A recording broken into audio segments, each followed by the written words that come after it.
Good afternoon, everyone. Welcome and thank you for joining us today as we answer some of your questions about the coronavirus pandemic and specifically its impact here in Long Branch. Before we get started, I want to introduce some of the people who are on our video conference call here. Let me start with Council President Bill Dangler. We have Business Administrator George Jackson. From the Office of Emergency Management, we have Lieutenant Charles Shirley. We have Chief Jason Roebuck.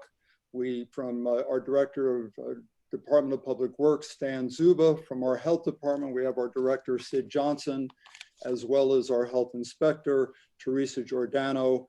And not on the video call, but on a phone call, we also have Lindsay DeAngelis, our Communications Director, and our IT Specialist, Will Bahamonde. They're very important, obviously, because they set this up today, and any of the communications that we have with our residents is done through them. I also want to acknowledge our other City Council members, Dr. Mary Jane Selly, Dr. Anita Vogt, Mario Vieira, and Rose Wittes.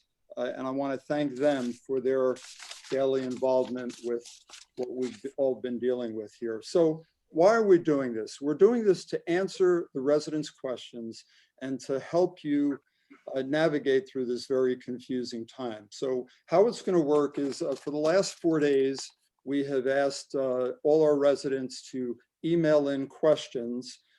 We've collected them and they're in no particular order. So what I'm going to do is I'm going to read each of the questions that we received, and I'm going to ask one of our professionals if they could answer it. But before I get started, I just want to ask our Council President, Bill Dangler.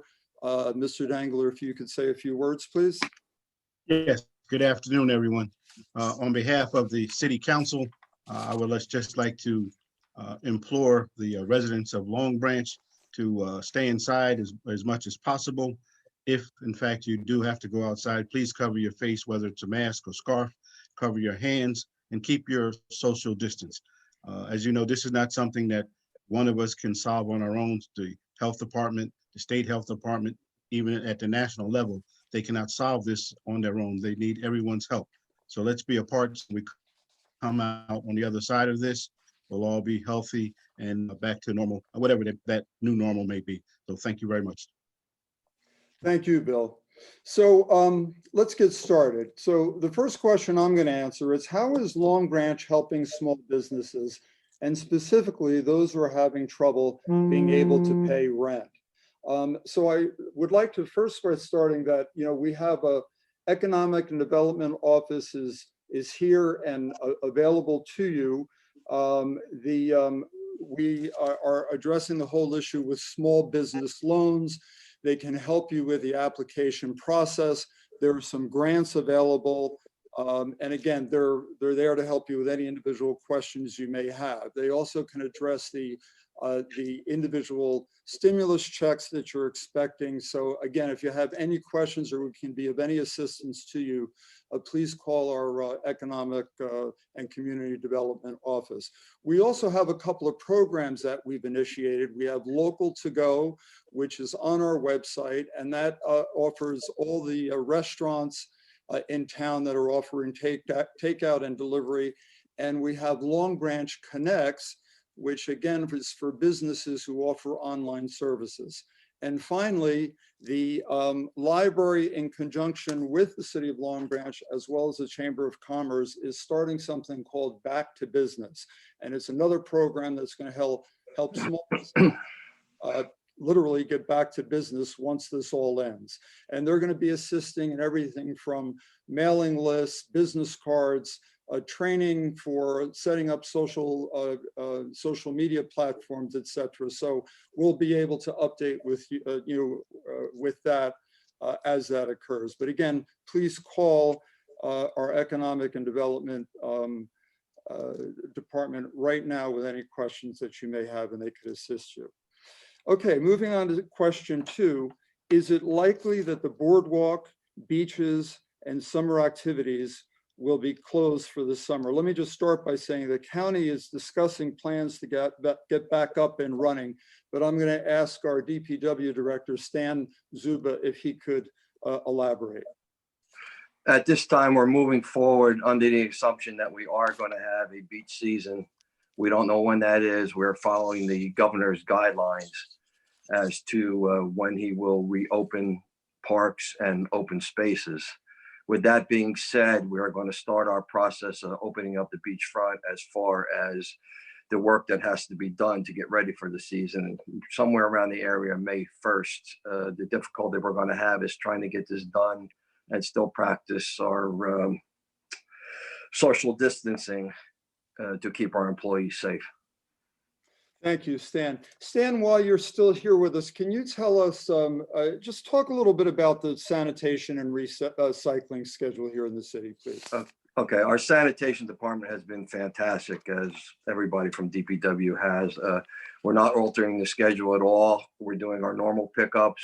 Our paper pickups will be Monday and Tuesday, your normal schedule, depending on where you live in town, north or south. Our recycling for our cans and bottles will be on Thursday and Friday. So everything is moving along. Bulk is moving along as it normally is on Wednesdays, and we are on schedule with everything, and we're not getting too many problems. Thanks, Stan. Okay, I'm going to move on to the next question. And the question is, how can we get tested? Do you have any information about the new 5-minute test? I'm going to ask our Director of Health, Sid Johnson, if you could address that question, please. Sure. Thank you, Mayor. So there's a number of ways to get tested. All testing still is you have to be symptomatic, which means you have to have a fever, a headache, body aches, some kind of symptoms. And if you call, there's the walk-in clinics, many. There's one in West Long Branch. There's one in Eatontown. You go online and you can make an appointment. You get tested usually the next day, and the results are available in another 2 days or 3 days.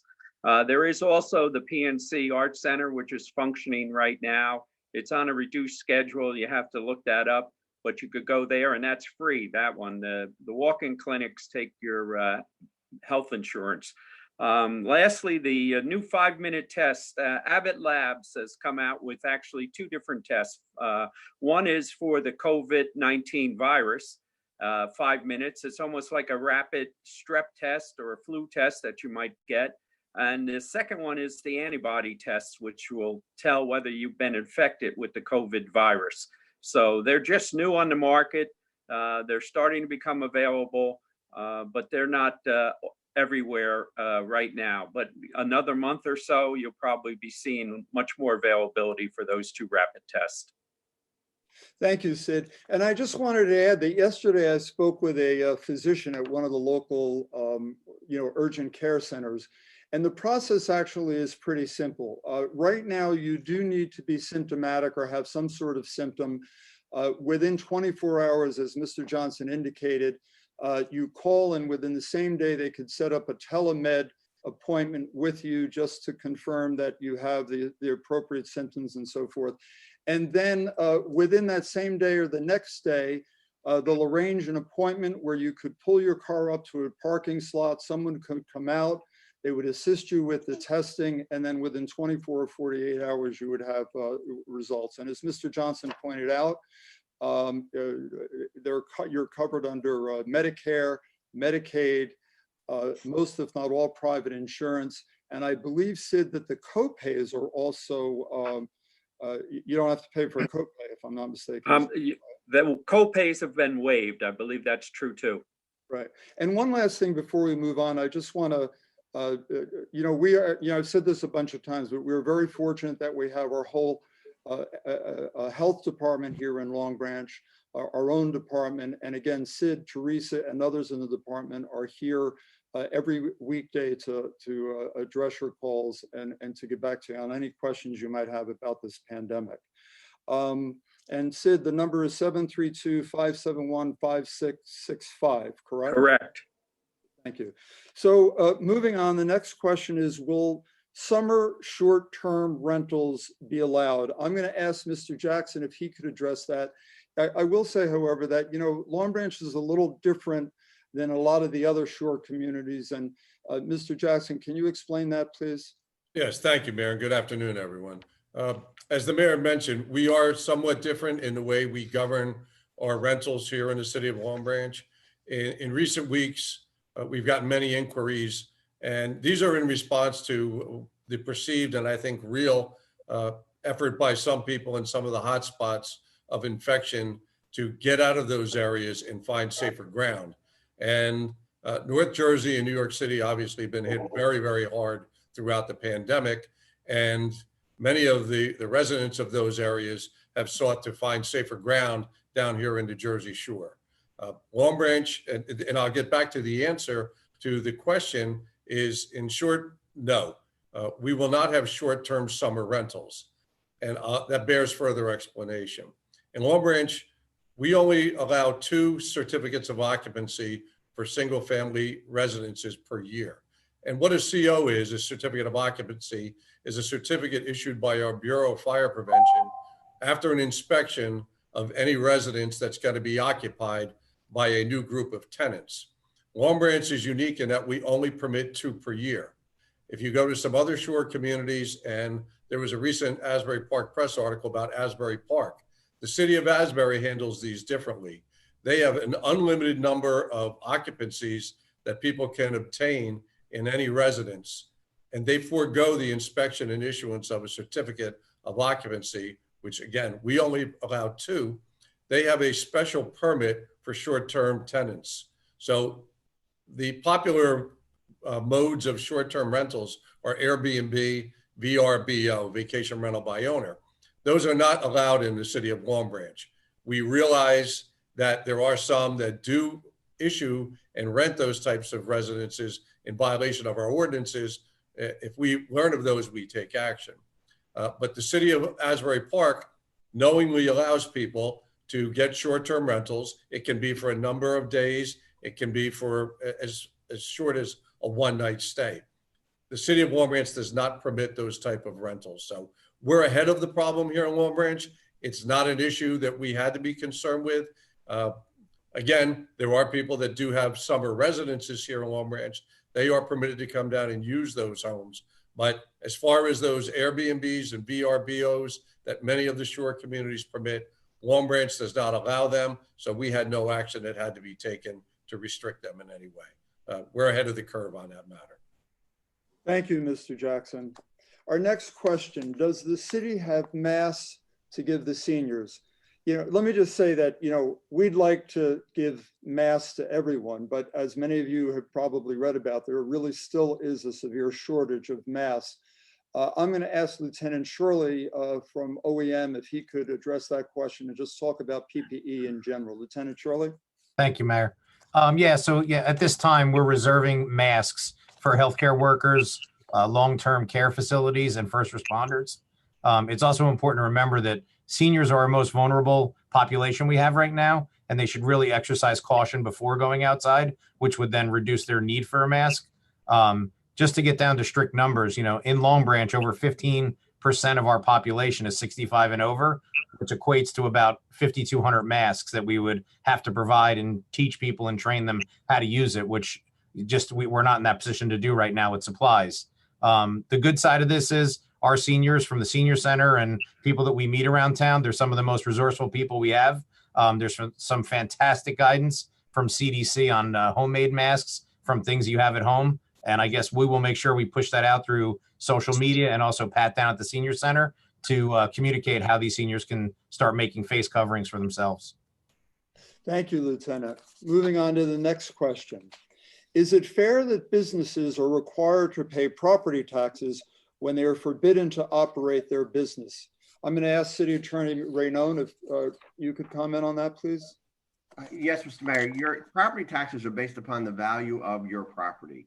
So there isn't and the city of Long Branch only has the ability to do what the state legislature allows them to do with regards to property taxes. So what will happen is that if your business is interrupted and it affects the value of your real estate, you will then, next year you would be able to apply if the value of your real estate went down. But currently the property tax is not, it's not like a business operating tax that is paid based upon how your business is doing at any given time. So strictly is based upon the value of your property. And it remains to be seen how that will be affected by this business shutdown and by the pandemic in general. Thank you, Mr. Raynon. Our next question: what restrictions will the town be enforcing to protect the elderly population residing in apartment buildings? This is another question for Mr. Johnson, but let me just start by saying that as a city, we're sending out information to all apartment buildings with guidelines for both having visitors and managing common areas. But Mr. Johnson, can you talk about that a little bit? Right. Well, most of these communities are common interest communities. So the city doesn't regulate them. They have their own management company or homeowners association that oversees the workings of the condominium or group. But we do have advice that we can recommend to them as far as common areas, closing common areas, the social distancing in the elevators, restricting visitors that may be delivering packages, other visitors that may come in to the building, to limit that too. So we have a variety of information that we have given to 4 or 5 of the associations. We're going to be mailing out the beginning of next week to about 30 more associations, a packet of information that they can use to help keep their residents safe. Thank you, Mr. Johnson. Inspector Giordano, if you could answer the next question: will public and hotel pools and beaches be allowed to open? And will the pool at my complex be open? I know that we're looking for direction and guidelines from the state, but could you elaborate on that? Sure, Mayor. So according to the New Jersey Department of Health, pools are included in the governor's executive order, so they will be closed until he lifts that. These pools include pools at hotels, condos, and apartment complexes. Okay, thank you, Inspector. I'm going to repeat this, and I know I've said it already once or twice, but I want to repeat it again, to our audience. Everybody that you're seeing on screen here is really available every day, and I can't thank them enough for all the work that they do. We meet on a daily basis, all of us, sometimes even on weekends. Council members are involved as well. But again, I just want to thank you and let all our viewers and residents know that they're available to answer your calls or any questions that you might have. So moving forward, what is being done to protect the many taxi drivers and passengers, Uber and Lyft as examples, as well as our regular cab companies in the city? That question came in just this morning. And again, I'm going to ask Lieutenant Shirley, who's also heads our traffic division, to address that. Thank you, Mayor. So let me just separate into 2 different things. So taxi cabs are regulated by the city and by the police department. So for taxi cabs, all of them are registered. The name of the person operating them and the owner are registered. The traffic safety unit constantly does inspections. When this first hit, we actually called them all back in, and it was funny. It was a change for us. We normally are concentrating on safety inspections for vehicle tires and make sure the doors lock and the windows go down. But we did it for cleanliness. And then what we did was we had a conversation with them about and reinforce the high touch areas, just where they should be cleaning, and just that they need to maintain records on what they're doing. So that's for taxis. As far as Uber and Lyft, we have a little bit less regulation on them. They have both put out some guidance, and we have talked to both of them just to make sure that they're pushing it out to their drivers. They ask first people that if you're not feeling well, don't use them. They're also asking both the drivers and passengers that when coughing or sneezing to use, cover your mouth with your elbow and use those kind of precautions. They've also, they're not allowing passengers in the front seats anymore. So they want for a little bit more social distancing to put you in the rear of the vehicle and to possibly open the windows for ventilation. And the one last thing that they've done is that, and this really counts for our taxi cabs too, if one arrives and the person's not wearing a face covering or you don't feel comfortable with the cleanliness of it, you can just cancel the ride and you'll get a full refund back. And they're not going to argue with you if that's your reason, if it's about health and safety. So that would be my suggestion. Thank you, Lieutenant. And also, Lieutenant, as the Director of OEM, could you address the next question? And that is, would it be fair to assume there was no school for the duration of the school year? I know that we had some direction from the governor in his meeting yesterday, but maybe you could elaborate with the date and the details on that. Sure, sure. As of yesterday, the governor pushed that decision out another 30 days. From a local standpoint, we're really just going to be taking state guidance on that. Once we have a better understanding of what the state guidance is going to be, then we'll start making some local decisions. But at this point, until we get guidance from them, because they could just come back in 30 days and say it's closed and there's nothing to discuss. I think the main concern is they're trying to get kids back in the school so parents can get back to work. But we're waiting to hear from the state on that. Thank you, Lieutenant. Chief Roebuck, is everybody required to wear a mask in public? Thank you, Mayor. Executive Order 125, signed by Governor Murphy, requires not a mask, but a cloth face covering, and only when you go into essential businesses. And those essential businesses would be such as the food store, pharmacies, or restaurants when you go to pick up food. You also must wear them if you're taking the bus or the train or anything to get to your job. That's the only time you are required to wear them. The CDC has also recommended when you're outside that you wear the same cloth face shield if you do have one, and if you so desire, but it's not, you don't have to do it at this point, although when you're in any sort of crowd, I would definitely recommend it. Thanks, Chief. Chief, while we'll have you here, could you talk about some of the things that are going on in the police department, some online services, or any update on anything else you could fill us in on? Sure, Mayor. So far, we're doing very well with this virus. We want to keep it that way. Some of the things we have done to make sure there's less contact between us and the citizens is we've started an online reporting system. So if you go to the city's website and go to our part, the PD's part of the city website, you'll see an online reporting portal there, and certain types of crimes can be reported online. Just please read what can and what can't be. There are other things that we can't take online. And as always, if you do need us for anything, just call 222-1000 or call 911 and we will respond. Thank you, Chief. Next question for Mr. Raynon, our city attorney. Why is there still some construction going on in Long Branch? And Mr. Raynon, can you tell us about these, the construction guidelines and obviously the various exemptions? So the governor's executive order 122, which was issued at the beginning of last week, ordered that effective at 8 o'clock on Friday, all non-essential construction in the state was to stop. The order went on to describe a number of areas that it considered to be essential, but there are two basic kind of categories. The first categories are projects that are deemed essential by the nature of what they are building. So, for instance, anything that's healthcare related, school construction, utility work by utilities, and anything necessary to respond to the pandemic are of their very nature exempt from the governor's stop order.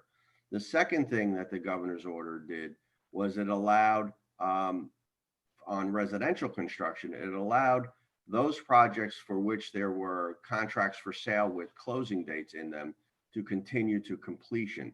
So what you're seeing along the oceanfront particularly are a number of projects that are residential in nature, and we have been soliciting and discussing with the construction companies whether or not those fit into any of the categories. And I think that what you're seeing at least along the oceanfront, is that there are a number of projects that are nearing completion or are beginning to deliver units, and they're allowed to continue to work on those construction projects to that end. The other thing that's important is that for every construction project, you are allowed to, if you're in the middle of construction and and stopping would cause would affect the structural integrity or make it hazardous or dangerous to stop, you are allowed to complete. So in other words, you're allowed to close in buildings, or you're allowed to finish the roof, you're allowed to secure whatever there that might be hazardous. So those are the two general categories of construction projects that are continuing to operate, but we monitor it through the building department, and we've been in touch with all of the construction sites to make sure that they fit within those categories if they are going to be allowed to continue forward. Thank you, Mr. Rayno. And another question, does the shutdown of construction affect the tax abatement or redevelopment agreements? I know the answer is no, and we had that question as a last council meeting as well. But if you don't mind, could you respond to that?